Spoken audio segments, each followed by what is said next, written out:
Hello, this is Mike from Marlin Financial Advisors. Today we are reviewing Michael and Ella's retirement plan. Michael is 58, works as a computer technician, and is looking to retire next year. Ella is 54 and retired early from her career as a project manager. They live in New York City and are looking forward to traveling in retirement. They are even considering living 3 to 6 months overseas in Asia. As of now, they have a few differing goals to work through. The number one priority is obviously to be able to retire early. The number two priority has to do with helping out their three children financially. One of those components is to pay for each of their kids' undergraduate tuition up to $45,000 a year. After that, they're looking to possibly help pay for their kids' postgraduate degrees, help fund their kids' 401ks and Roths when they start working, and then more general spending like family vacations, weddings, helping grandkids, etc. They have a significant net worth and are sure they can retire early, but want more clarity on how much they can spend on their differing goals without impacting their retirement. Okay, now we're at Michael and Ella's profile here.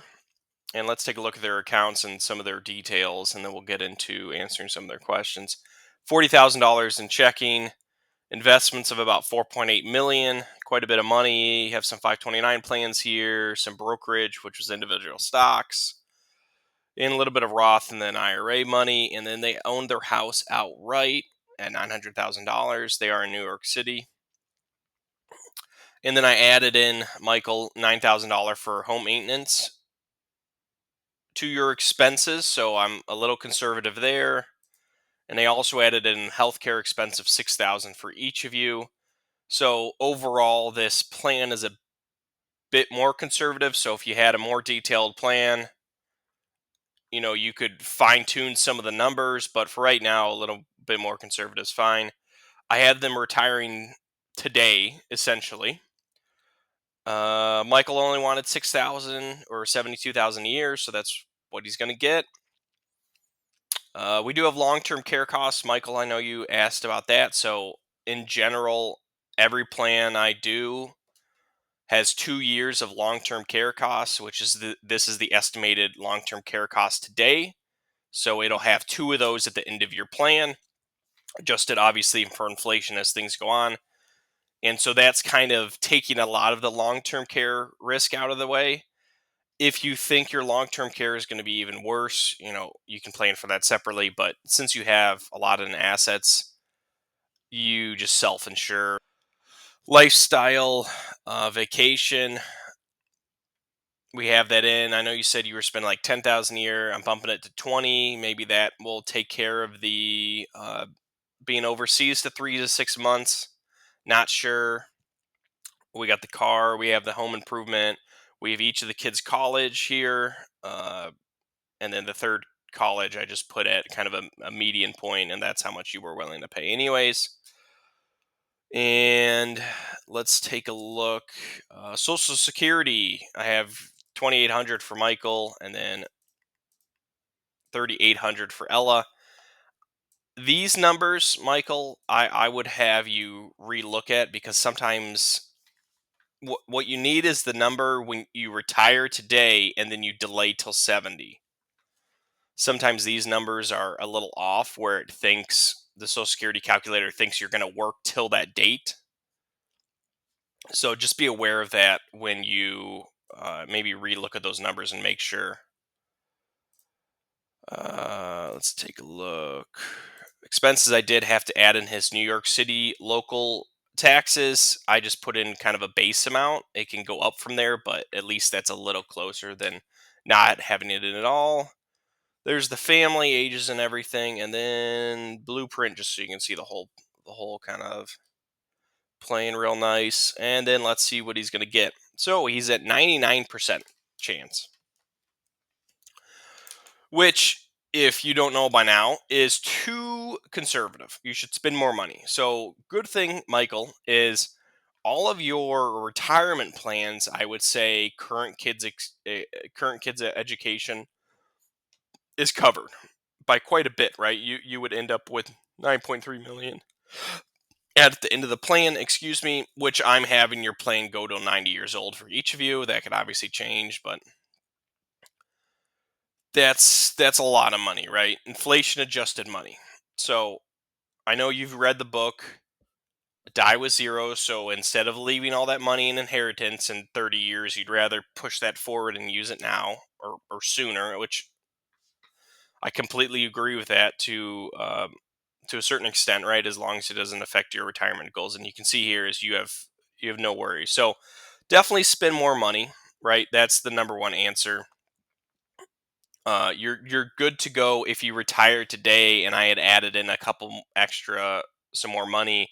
I even have your dollars down here, inflation adjusted, which means you get to spend this amount, your retirement expenses of 72,000, and then it'll go up with inflation throughout your whole retirement. So that's even more conservative than maybe your retirement and spending smile. The reason I did inflation adjusted for you, just so everyone knows, is he's retiring at 59, she's going to be 54.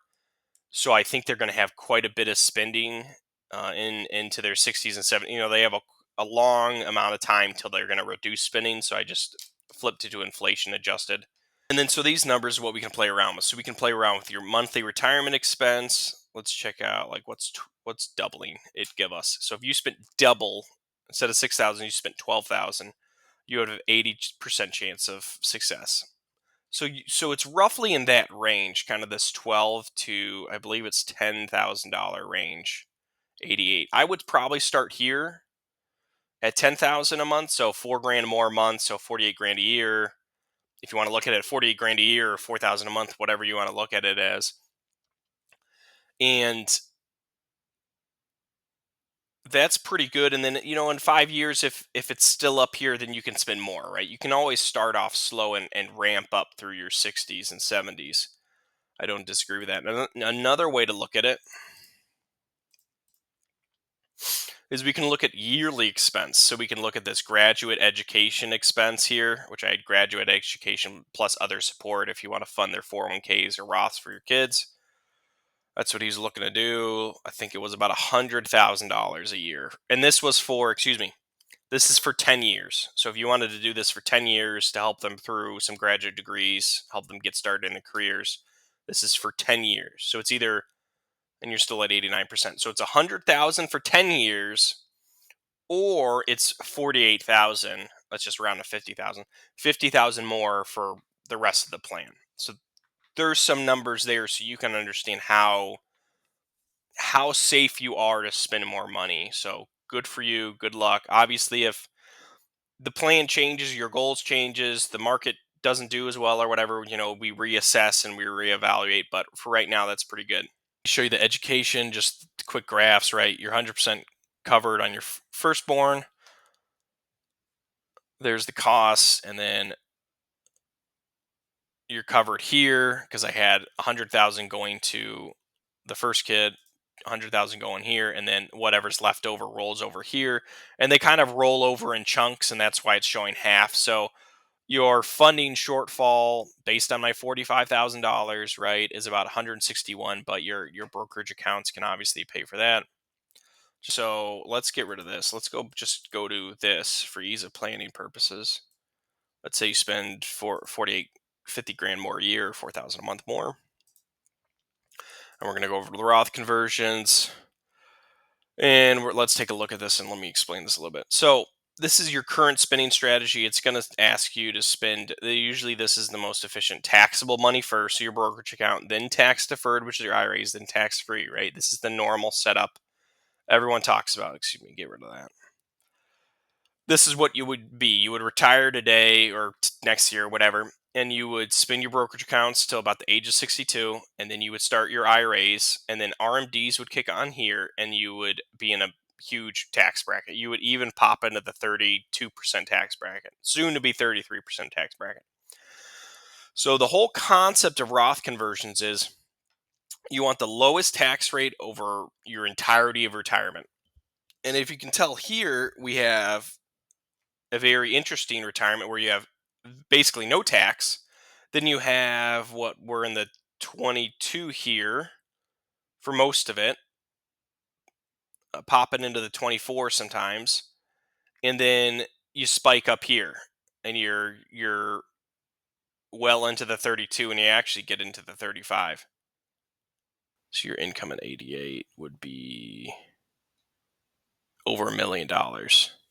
Now that's not inflation adjusted, but it's just showing you. See, you pop into the 35% tax bracket, but you're in the 33s and 35. Oh, geez, you have 40% tax bracket because of the widow's trap. Okay. So in theory, we can look at this and we can say, well, why are we paying 33, 35, 40 when we have 10s and 28s to pay up here, right? Because the 24 is switching to the 28 in 2 years. So we're just trying to shift this money forward. That's all the Roth conversion's doing. So let's pull it up to the 22%. And I'll show you the green, which is the new adjusted. So you can see you brought in some Roth conversions early. And now the green graph, which is this one kind of behind, you can see the spike in withdrawals are not nearly as great. Now these are all projected. If the market changes or something happens, then the whole Roth conversion calculator redo. But this is probably a good estimate of what's going to go on. Okay, so that's the 22%. You would have about 4 million more at the end of your plan, and this is not inflation adjusted. So really, it's like 2 million in today's dollars.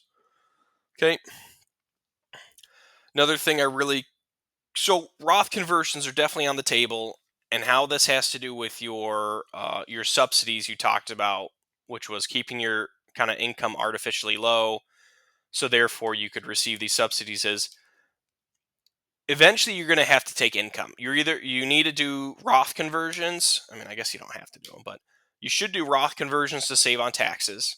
But you can't do that if you're worrying about this stuff. So you kind of have to do either Roth conversions now, or you're going to have to do more Roth conversions later. Like let's say let's do this just so I can show you an example. Let's start the conversions in say when you're 65, because then when you're on Medicare you have IRMAA. IRMAA's not really that bad, so I wouldn't even worry. But let's just say 63, whatever you start. So you wait like 5 years and then you start conversions. And so now the 22% really doesn't work because you're already withdrawing that much money. So now we have to go to the 24. So we have to pay more tax, but it still pulls in quite a bit of money. It's a little bit less, right? The other one was about 4.2, I thought, and this is 3.5. What about 32? Okay, yeah, so 24. So it's kind of, you know, in a couple years, if you started, you're going to pay some IRMAA and you're going to pay 24% up to the 24, where if you start now, you pay up to the 22, and you actually get kind of a better result because obviously you're paying 22 instead of 24. Now, the model doesn't know about your insurance subsidies and your tuition subsidies, so that could just cancel itself out. I don't know. In a more detailed plan, you kind of run all the numbers and say, well, you have to increase your spending by this much, but we can start at the 22% bracket for conversions and then compare that to, well, you keep your subsidies for 5 years and then you do the 24. I don't know. Honestly, I mean, without running the numbers, we're not going to know, but they're probably both pretty good for you anyway. So it's up to you what you'd like to do.